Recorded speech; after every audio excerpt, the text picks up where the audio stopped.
vous êtes débutante en maquillage, que vous n'êtes pas trop sûr de ce que vous faites, bougez pas, vous êtes à la bonne place. Aujourd'hui, je vais vous dire tout ce qu'il y a à savoir sur le maquillage en 12 minutes top chrono. Si vous aimez ce petit cours de maquillage 101 qui vous est offert gratuitement, n'hésitez pas à commenter, à liker, à partager la vidéo. Merci beaucoup à tout le monde qui l'auront fait et sans plus attendre, on se lance immédiatement dans les 4 chapitres de la vidéo. Dans une trousse de base, peu importe son âge, son type de peau ou son style, on retrouvera assurément un fond de teint, un cache-cerne, une poudre pour le visage, un fard à joues, une poudre bronzante et ou un duo pour sculpter le visage, un mascara, un crayon pour les yeux, un crayon pour les sourcils, une palette de fard à paupières, une base pour les yeux, un rouge à lèvres ainsi qu'un gloss. S'ajouteront à ça quelques pinceaux bien sûr et des accessoires comme un recourbe-cils, un aiguisoir et un nettoyant pour les pinceaux. Saviez-vous que le prix d'un cosmétique n'est pas directement lié à sa qualité? En effet, la plupart des compagnies sont fabriquées par les quelques mêmes usines qu'on retrouve à travers le monde. Au niveau des pinceaux maintenant, commençons avec les yeux. Vous aurez besoin d'un pinceau crayon, d'un pinceau plat, d'un pinceau estompeur large, d'un autre pinceau rond plus petit, ainsi que d'un pinceau en angle avec un goupillon pour les sourcils. Au niveau du teint, ayez en main une éponge et ou un pinceau fond de teint, un pinceau pour le cache-cerne, un pinceau poudre moyen, un pinceau pour le fard à joues, un petit pinceau pour l'illuminateur, ainsi qu'un plus large pour appliquer le fard de contour ou le bronzer. Finalement, côté lèvres, vous aurez uniquement besoin d'un pinceau, vous l'aurez deviné, le pinceau lèvres. Saviez-vous qu'il existe 2 façons de laver ces pinceaux? On peut le faire avec un spray nettoyant et désinfectant ainsi que leur donner un shampoing environ une fois par mois avec un savon à l'huile d'olive en les laissant sécher la tête par en bas. Les cosmétiques ont des dates de péremption et c'est important de les respecter si on veut diminuer les risques d'irritation. Le maquillage expire entre 3 et 24 mois selon le type de produit. Les produits crèmes ou liquides sont généralement bons entre 3 et 12 mois. Les produits poudres pardonnent plus, leur durée de vie allant souvent de 1 à 2 ans.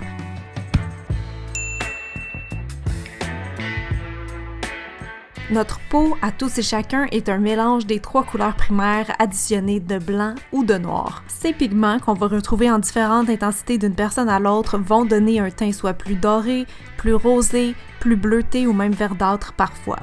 Au niveau du cercle chromatique, il y a 3 choses à retenir. Tout d'abord, les couleurs complémentaires. Ce sont les couleurs qui sont face à face dans le cercle. Juxtaposées, donc côte à côte, elles vont contraster au maximum, mais quand on les applique l'une sur l'autre, elles se neutralisent. Il y a aussi ce qu'on appelle les couleurs adjacentes, autrement dit les couleurs côte à côte sur le cercle chromatique. Si vous prenez 3 teintes, par exemple, n'importe où sur le cercle, ça va toujours être harmonieux. Finalement, c'est important de savoir distinguer les couleurs chaudes des couleurs froides. Lorsqu'on est débutant en maquillage, c'est généralement plus facile de s'en tenir seulement à une seule et même catégorie. Le saviez-vous? Pour passer d'une couleur complémentaire à une autre, vous allez devoir vous arrêter sur une des couleurs dans le cercle chromatique entre les deux. Sinon, quand vous allez essayer de fondre ces 2 couleurs ensemble, ça donnera une couleur un peu étrange.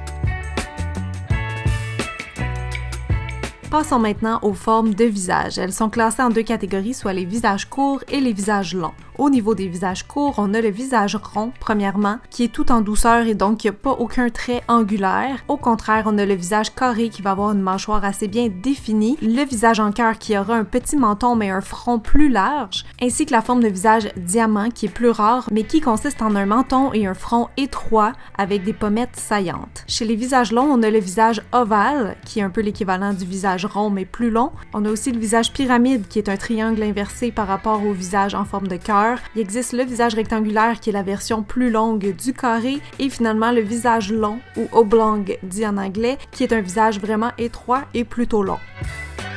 C'est maintenant le temps de parler de contouring, donc je vous fais un petit cours 101 sur les ombres et les lumières. C'est important de savoir que tout ce qui est foncé va avoir tendance à amenuire, à amincir et à faire reculer, tandis que c'est le contraire avec tout ce qui est clair, donc le pâle va faire ressortir des volumes, va grossir et va mettre de l'emphase. On comprend donc qu'on peut changer son visage à l'infini selon où on place ses ombres et ses lumières. Le contouring peut être fait en crème ou en poudre. Lorsque c'est des produits plus gras, on va le faire par-dessus le fond de teint ou en dessous, et si c'est en poudre, on va le faire sur le fond de teint après l'avoir poudré.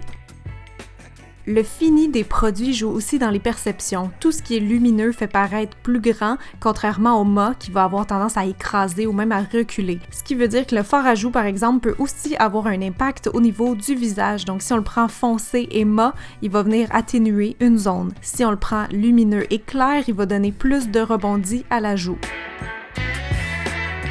Comment maquiller son teint? Voici maintenant l'ordre des produits maquillage pour le visage. On peut commencer avec une base, premièrement, mais c'est pas nécessaire. Je vous dirais par contre qu'une bonne routine de soins de la peau, ça l'est. Les bases pour le teint peuvent être lissantes, matifiantes, illuminatrices et on les applique au doigt. On vient maintenant appliquer le fond de teint qu'on choisit toujours selon son type de peau, tant dans la texture que le fini. Donc il pourrait être soit liquide, crème, poudre et avoir un fini mat, satiné ou lumineux.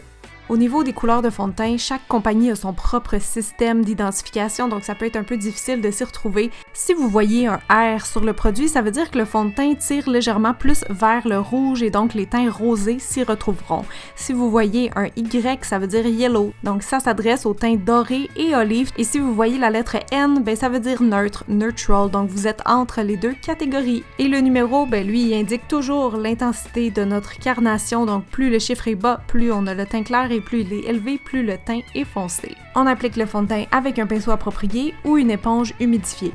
Pour le cache-cerne, on l'applique aussi avec un pinceau mais plus petit ou une éponge pour estomper. Si vos cernes sont très colorées, il va falloir se référer encore une fois au cercle chromatique. Donc si par exemple on a une cerne qui est bleutée, la couleur à l'opposé dans le cercle c'est l'orange, donc c'est ce qui va venir neutraliser. Il faut toujours employer le correcteur puis le cache-cerne qui va être de la couleur de notre peau. On va ensuite passer à la poudre libre pour fixer notre maquillage. Le saviez-vous? Si vous juxtaposez des produits crème sur crème, vous devez les poudrer par la suite pour augmenter la tenue et vous pouvez toujours mélanger les produits poudre sur poudre.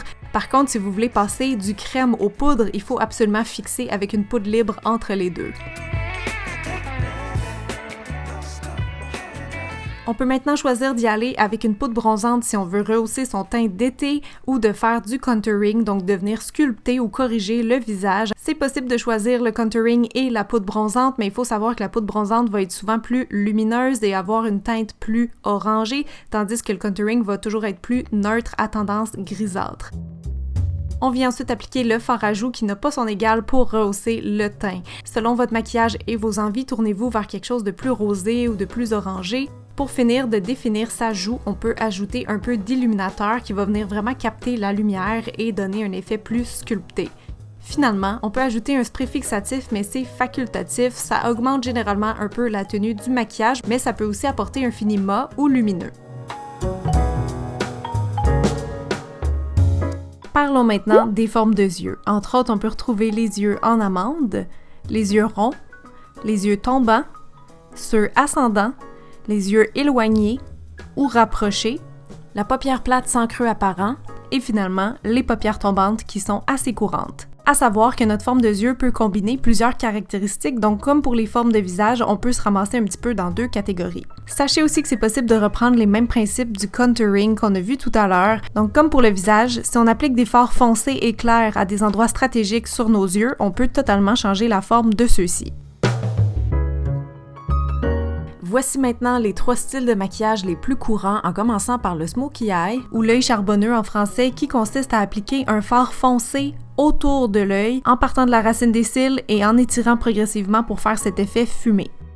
L'œil classique, tant qu'à lui, consiste à appliquer un fard foncé plus au coin externe, ainsi qu'un fard clair sur la paupière mobile. C'est un maquillage qui imite un peu la physionomie naturelle des yeux et donc qui va à plusieurs formes. Finalement, le cut crease ou creux découpé en français, c'est un peu comme la version exagérée de l'œil classique, un petit peu plus difficile à faire et pas non plus pour toutes les formes de yeux. Pour le maquillage des yeux, c'est le même principe que pour le maquillage du teint, c'est-à-dire qu'on va commencer avec les textures crémeuses en premier, que ce soit un crayon jumbo, donc un crayon gras ombre à paupières ou une base. La base est primordiale pour bien faire tenir les fards et faire ressortir leur plein potentiel. Au niveau des ombres à paupières texture poudre, on commence généralement avec la couleur de transition, soit la teinte foncée la plus claire qu'on a appliquée. Progressivement, on peut accentuer nos ombrages avec des fards plus foncés et des pinceaux plus petits, sinon, aller directement poser nos fards clairs où on souhaite agrandir notre œil. Vient ensuite l'étape du crayon et ou du eyeliner liquide qui peuvent venir souligner l'œil, mais qui sont 2 étapes facultatives. Avant d'appliquer du mascara, je recommande fortement d'utiliser un recourbe-cils qui va vraiment faire paraître les cils plus longs et ainsi ouvrir le regard davantage. On peut ensuite passer au maquillage des sourcils en utilisant soit un crayon, une pommade, une poudre à sourcils ou un gel, soit teinté, soit transparent. Pour des sourcils parfaits, rien de plus simple, suivez le schéma à l'écran en tenant un pinceau contre votre nez. C'est un truc universel pour avoir des sourcils de la bonne longueur et de la bonne forme. Les faux cils sont assez difficiles à poser quand on est débutant, mais un truc tout simple est de les couper en 2 ou 3 sections, ainsi ça sera plus facile de les manier et on peut aussi simplement en poser au coin externe. Plutôt que d'être des formes définies à part entière, les lèvres ont souvent plusieurs caractéristiques qui les définissent. Commissure ascendante ou descendante, cœur des lèvres marqué ou non, lèvres galbées ou minces. Sachez qu'ici aussi la technique de contouring peut s'appliquer pour corriger les lèvres. On peut aussi utiliser un crayon, bien évidemment. Gardez aussi en tête que le ratio idéal serait de 1 pour 2, la lèvre du haut étant généralement plus fine, mais bien sûr c'est une question de goût aussi avant tout. S'il y a bien un produit qui s'apprend à tout le monde dans sa trousse de maquillage, c'est un rouge à lèvres en bâton. Pourquoi? Tout simplement parce que c'est le plus versatile. Avec celui-ci, on peut créer plein de looks, comme par exemple en faire un baume teinté en le diluant un peu, en créant sinon un effet de lèvres estompées au doigt ou au pinceau, en y ajoutant un gloss transparent pour plus de brillance ou en ajoutant de la poudre visage pour le rendre plus mat. Enfin bref, ça sert à faire toutes sortes de looks et on pourrait même le porter en fard à joues crème. La marche à suivre idéale quand on maquille ses lèvres, c'est d'abord de vérifier s'il n'y a pas des petites peaux mortes. Si c'est le cas, les exfolier et ensuite bien hydrater avec un baume. Enlevez l'excédent du dernier produit si vous vous maquillez directement après et commencez ensuite le maquillage avec le crayon à lèvres qui vient définir, corriger ou remplir pour augmenter la tenue du rouge à lèvres qu'on applique à l'instant avec un pinceau idéalement. Si désiré, on peut ajouter un brillant à lèvres pour plus de volume et de brillance.